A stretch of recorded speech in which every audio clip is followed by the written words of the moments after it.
Pascal Boniface est le grand invité de Smartech, directeur fondateur de l'Institut de Relations internationales et stratégiques, qu'on appelle l'IRIS.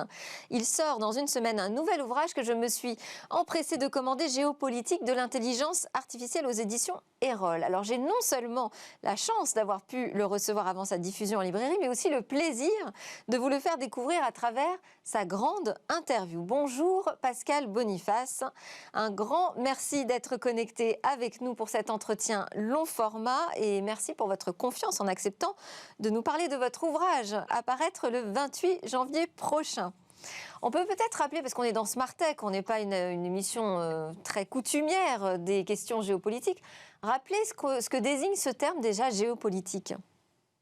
Alors, la géopolitique au sens précis du terme, enfin précis, c'est la rivalité pour le contrôle des territoires. Au départ, c'est plutôt une affaire de militaires.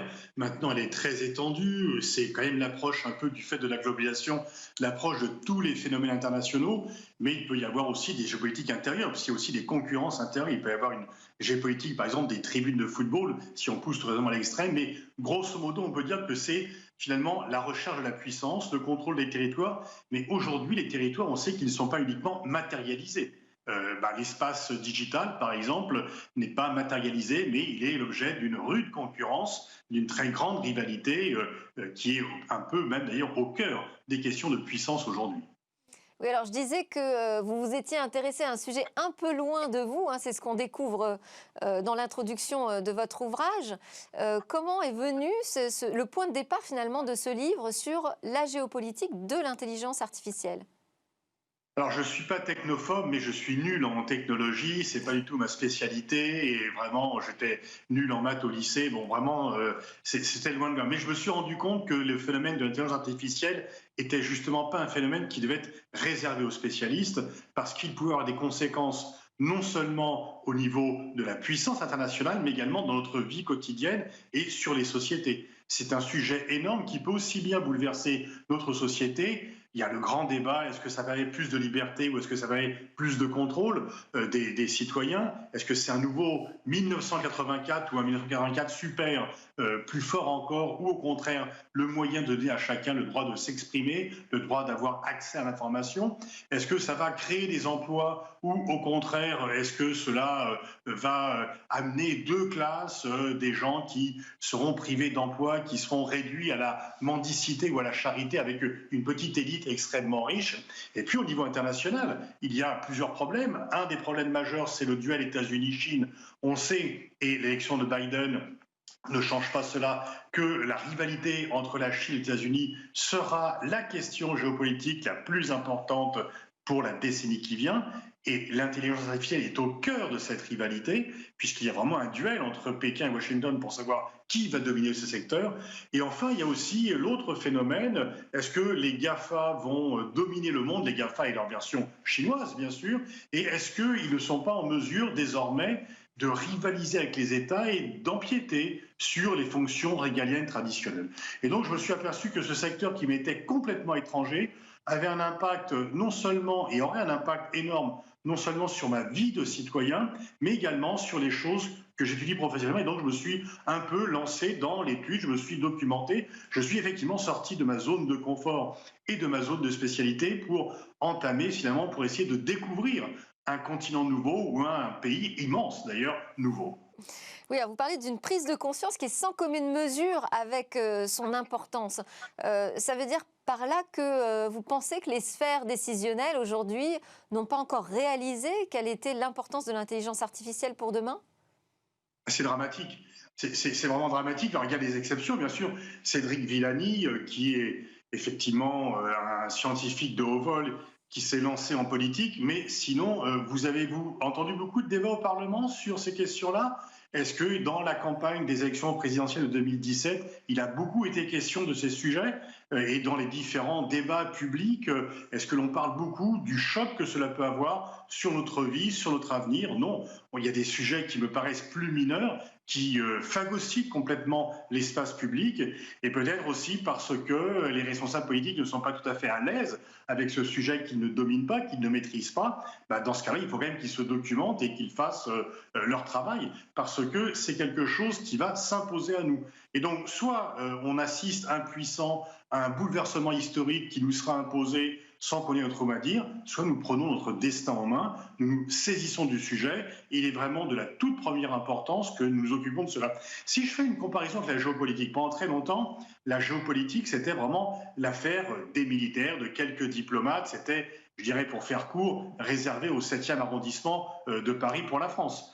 Aujourd'hui, on fait de la géopolitique au lycée, en classe de première, en classe de terminale. Eh bien, pour ce qui est de l'intelligence artificielle, ça doit en aller de même. C'est un élément qui est trop important, c'est un sujet qui est trop capital pour être laissé aux seuls spécialistes. Il faut vraiment que l'on entame un débat public urgent sur ce sujet pour savoir qu'est-ce que ça va entraîner comme conséquence, jusqu'où peut-on maîtriser, réguler le phénomène. En tant que tel, je pense que ça apporte des choses formidables, à condition que ça soit régulé, à condition que cela soit pensé, à condition que les citoyens, les politiques s'emparent de ce sujet et ne le laissent pas se développer tout seul.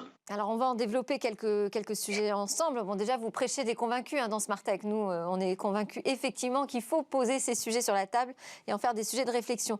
Vous dites que les entreprises du numérique pourraient représenter la menace la plus sérieuse ayant jamais existé. Et vous citez un exemple kurde. Est-ce que vous pouvez nous raconter brièvement l'histoire ?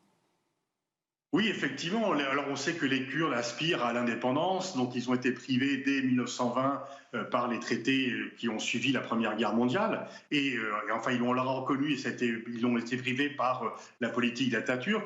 Et effectivement, ils pourraient avoir une adresse nationale sur les réseaux sociaux qui serait l'émanation, qui serait la préfiguration d'un État kurde. Alors, ça fâcherait bien sûr aussi bien les Iraniens, les Syriens, les Turcs et les Irakiens dans lesquels les Kurdes sont répartis, mais le digital pourrait leur permettre d'exister en préfiguration d'un État. Je pense que la question est un peu plus compliquée en réalité parce que ces 4 entités kurdes auraient du mal à devenir une entité nationale unie. Ils sont très divisés, mais on voit effectivement que le digital permet de mettre en place des revendications qui ont du mal à se faire et à être exprimées par la suite, parce que l'intérêt du digital, c'est que vous n'avez pas besoin de beaucoup de moyens pour vous exprimer. Ce n'est pas la peine d'avoir des capitaux énormes pour pouvoir avoir accès au public, avoir accès pour faire passer votre message. S'il est de qualité, si vous êtes convaincant, il va se diffuser. Ça, c'est plutôt un avantage. Ça, c'est plutôt une bonne chose.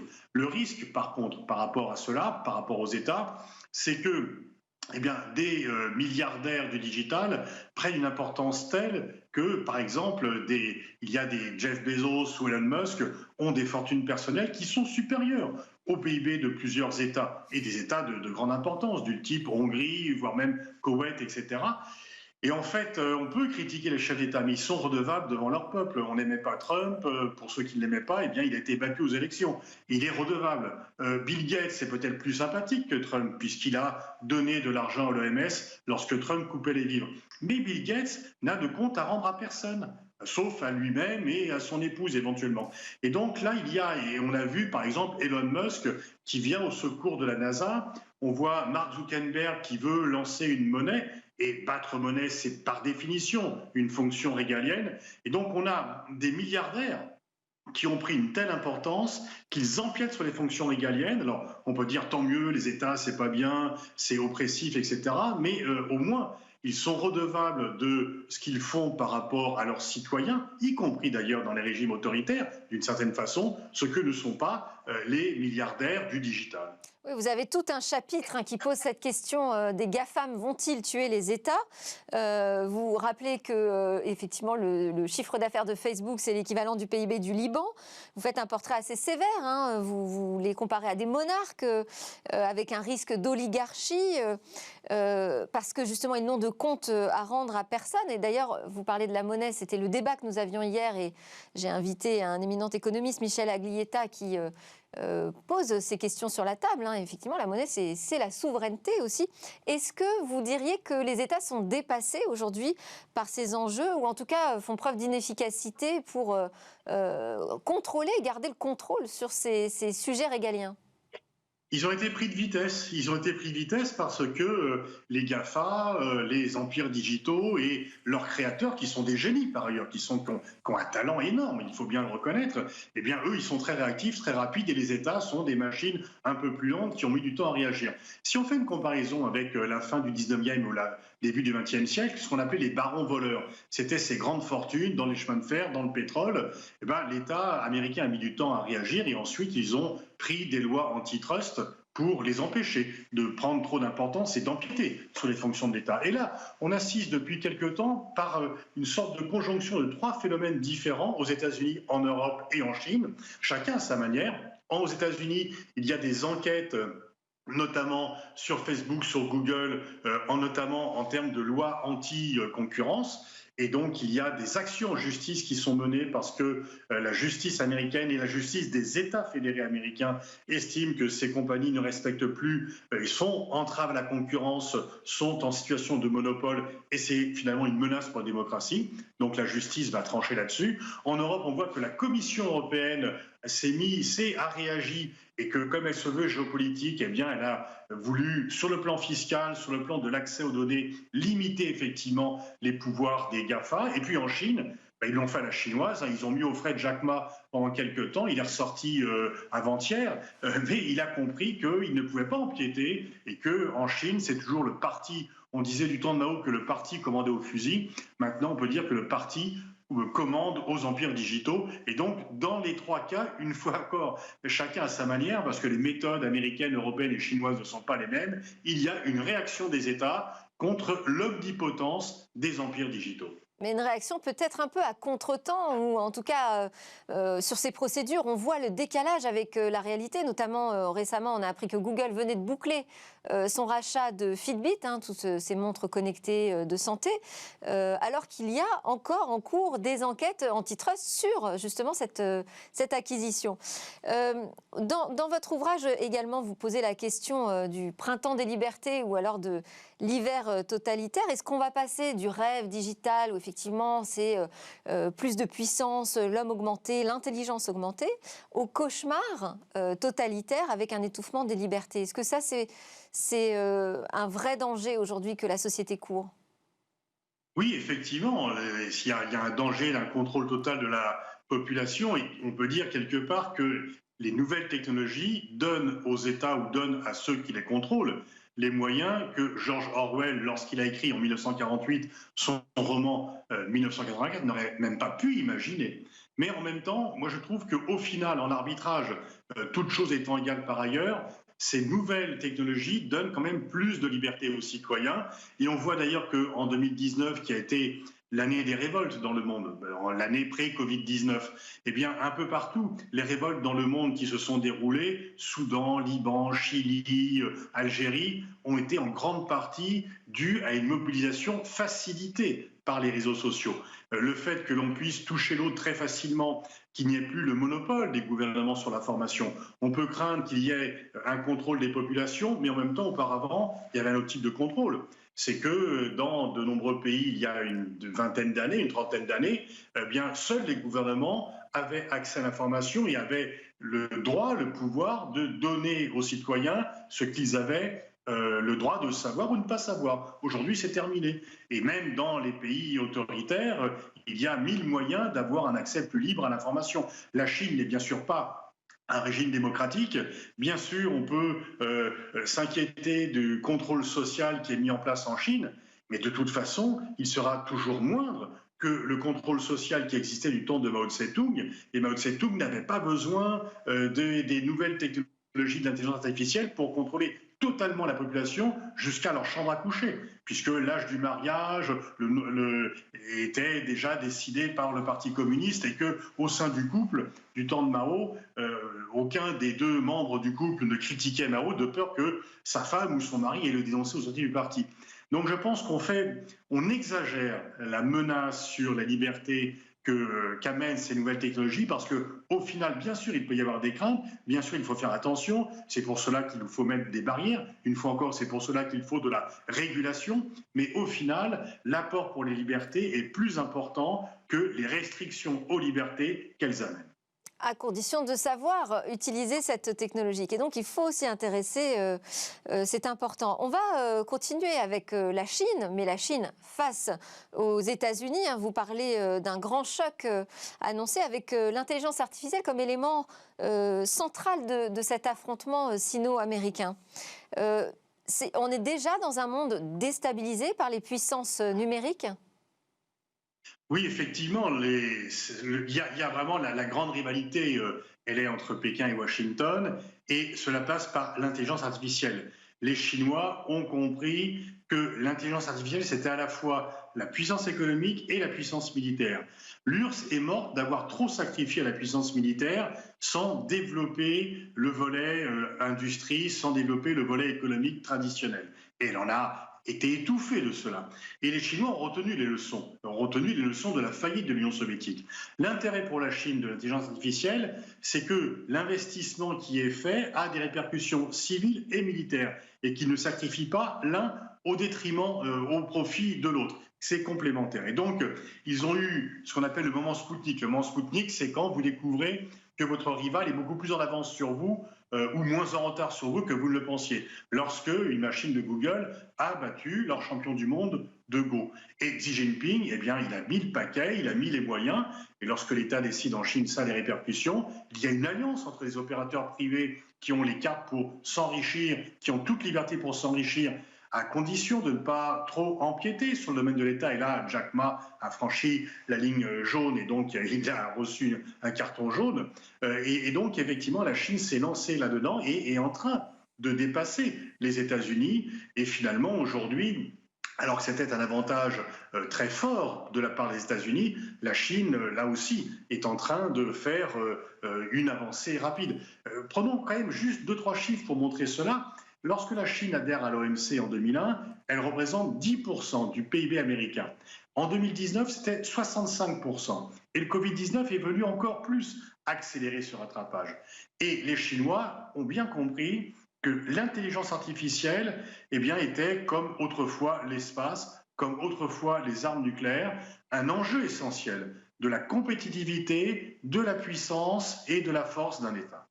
Et sur l'affaire TikTok, qui est plus récente, avec Donald Trump qui a voulu imposer ses règles, vous dites que c'est un aveu de faiblesse.